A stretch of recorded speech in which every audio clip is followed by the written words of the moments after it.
মনে রেখে দিও, আল্লাহ মশা পাঠিয়ে নমরুদকে সাইড করে দিয়েছে, আব্রাহা বাদশাকে ছোট ছোট আবাবিল পাখি দিয়ে সাইজ করে দিয়েছে।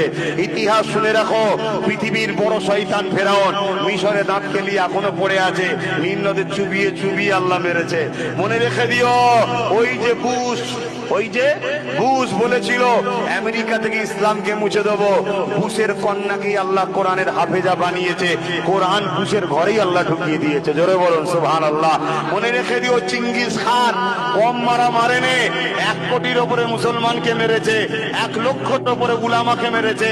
একদিন 300 উলামাকে মারার কাতার দিয়েছে, প্রথম কাতার মারা হয়ে গেছে, একজন বুজুর্গ ছিল, দ্বিতীয় কাতারে চলে গেছে, দ্বিতীয় কাতার মারা হয়ে গেছে, বুজুর্গ তৃতীয় কাতারে চলে গেছে।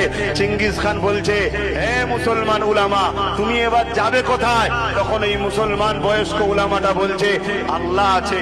চিঙ্গিস খান রেগে গিয়ে তার কতলকারী, তার কি বলে জাল্লাদকে বলল, আগে এই বুড়োটার কল্লা উড়া।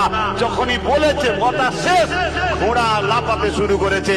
সে লাফানো আলাদা লাফানো, লাফাচ্ছা ছুটছে, মারা তো দূরের কথা, সব রাজাকে বাঁচাবে বলে তার পিছনে সৈন্য সামন্ত ছুটছে, ঘোড়াকে রুখতে পারেনি।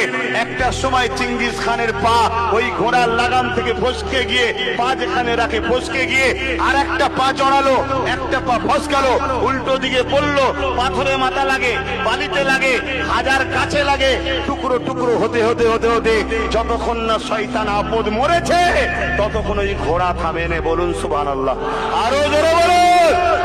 অতএব তুমি আজকে ভাববে আমি আকাশ পথে যাই, আমি প্রাইভেট গাড়িতে যাই, তুমি যেখানেই যাও মনে রাখবে, জুলুম যদি করো তোমাকে সৃষ্টিকর্তার টাইম হলেই ফট করে সাইজ করে দেবে। শুনছেন না শোনেননি?